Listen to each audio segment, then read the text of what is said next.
Okay, so today we're going to make this quilt block. It has a couple different names. One is the double monkey wrench, or it's also known as the Churn Dash quilt block. So to do this, we're going to need 2 squares of fabric that are 5 3/4.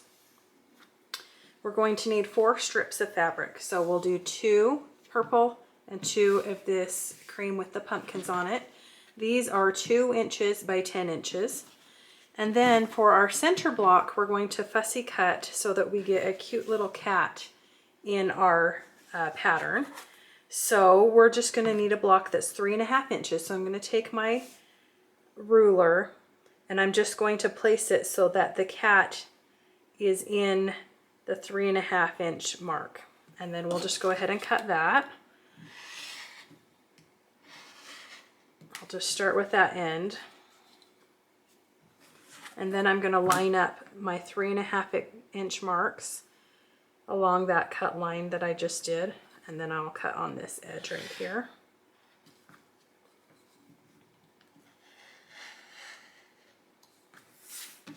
Okay, there we go. Just got that little corner that I didn't quite get. Okay, so that is our middle block, which is 3 1/2. Okay, to start off, let's start with our strips. So to do, these strips are going to make these side blocks. So this right here, those are the blocks we're going to be making with these strips. So we're going to take our 2 purple pieces and our 2 white pieces. We're going to lay them so they're right sides together, just like this. And then we're going to sew along the long edge on each of these strips.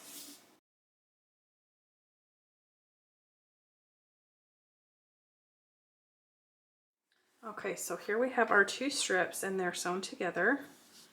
So we'll just take our little ironing mat here and we'll press these open. So I like to press towards the purple. Just whenever I have a light color, I try to press away from that light color just so you don't see the fabric through it later on as you finish your quilt or your project. So we'll just press those open.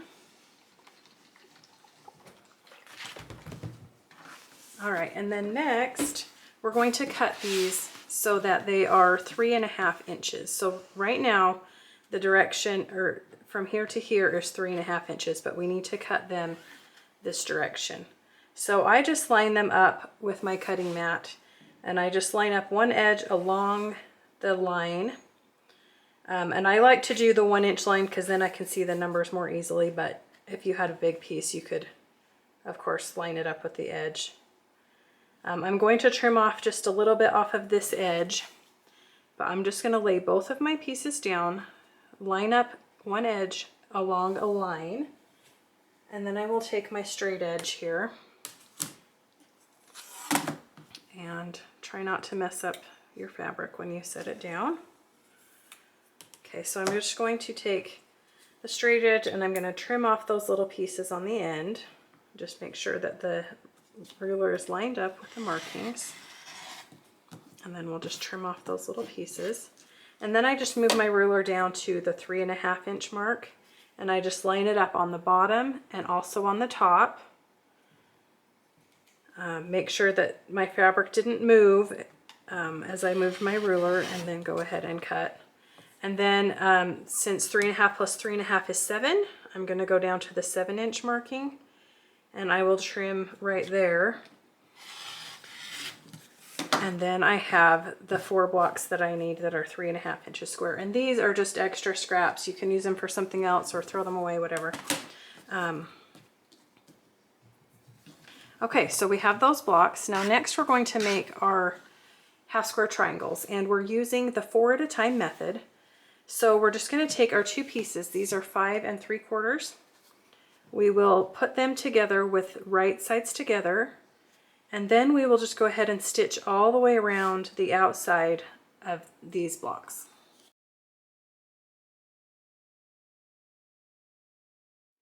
Okay, so we have our square here. We've sewn along all edges, And then we're just going to take our ruler and we're going to line it up from corner to corner. And then we will just cut along the ruler line like that. And then we'll turn our ruler, just line up that square again. And we'll do the exact same thing going the opposite direction. So I just line it up from corner to corner. And slice. Okay, so now these are not quite the right size. They are a little bit big. So I really love this ruler. It is called the Quilt in a Day square inch or triangle square up ruler. So it's the 6.5 inch version. There's a couple different sizes, but you can see, I don't know if you can tell, there's markings along here. This one right here says 3.5. So if I line up the seam with this mark on the ruler and then I trim, then the square, when I open it up, will be 3.5 inches square.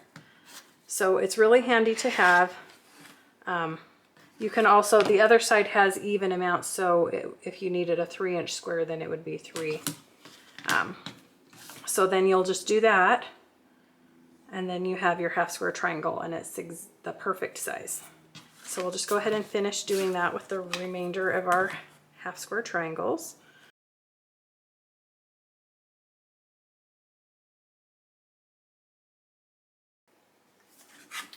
Okay, and then we will grab our ironing mat and we will press these open.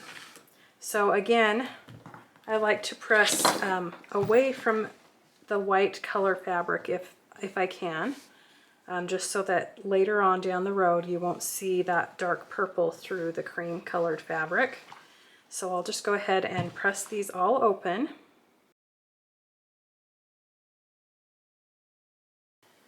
Okay, and then you'll notice that we have some little tails on these triangles, and so we'll just go ahead and clip these off. You can do it with a pair of scissors. I find that's probably the quickest way to do it. You can also use your rotary cutter with a ruler, but scissors are quick and easy.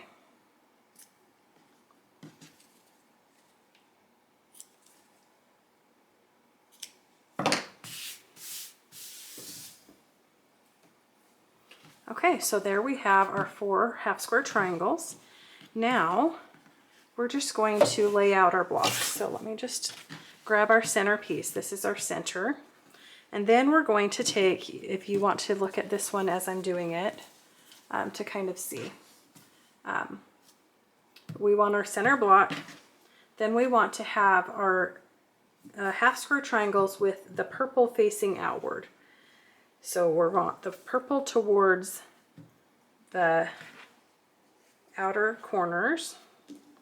And just the direction of this cat, I think it will be cute if it's facing upwards like that.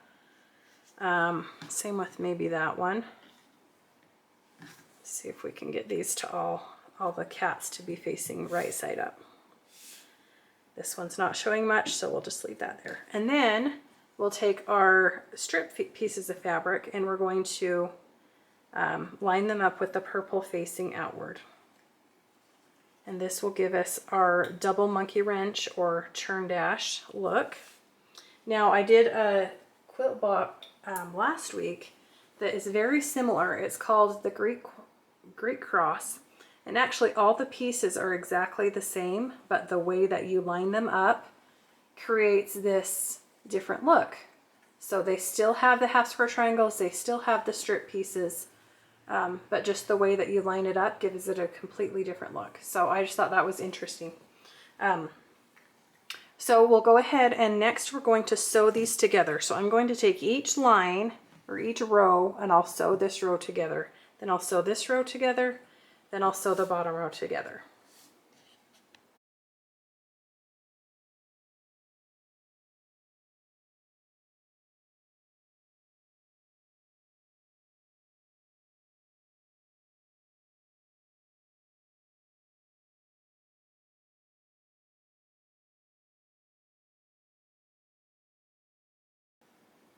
Okay, so now we have all 3 of our strips sewn together, and we will just do a little pressing. We'll just take our strips. We're going to take the top and the bottom one, and we will press the seams towards the triangles. And then on the middle strip, we will press the seams toward the center. That way we will nest our seams. They will interlock when we sew each row together. So we'll go ahead, and this is a little tricky to go this way because you're trying not to press the other side that first time, but we'll just go ahead and press the seams towards the triangle. So if you look on the back, you can see the seams are going towards the outer edges. Okay, so we'll do that for the top and the bottom.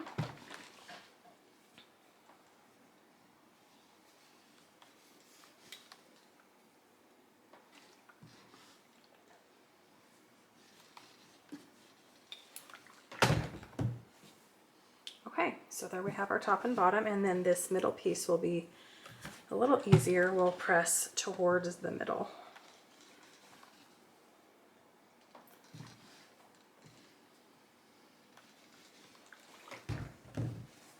All right, so now we have all of our pieces pressed, and we will just take them over to the sewing machine. I'm going to take this top piece, fold it over right sides together, then I'll sew across this line.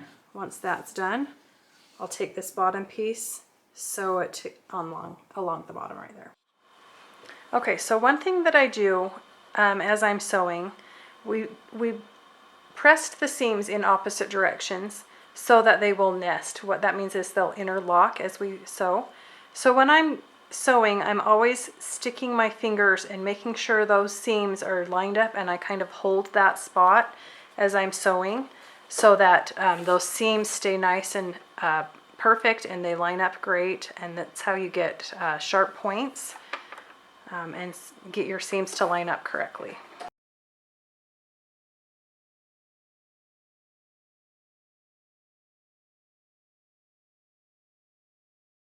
Okay, so there is our quilt block. We're all finished. We'll just give it a quick press to get it nice and flat. So like I said, this is the double monkey wrench or Churn Dash quilt block. And stick around because we're going to be making 2 more blocks. We already made this one, and we're going to be making 2 more blocks to make a cute little Halloween table runner. So stay tuned.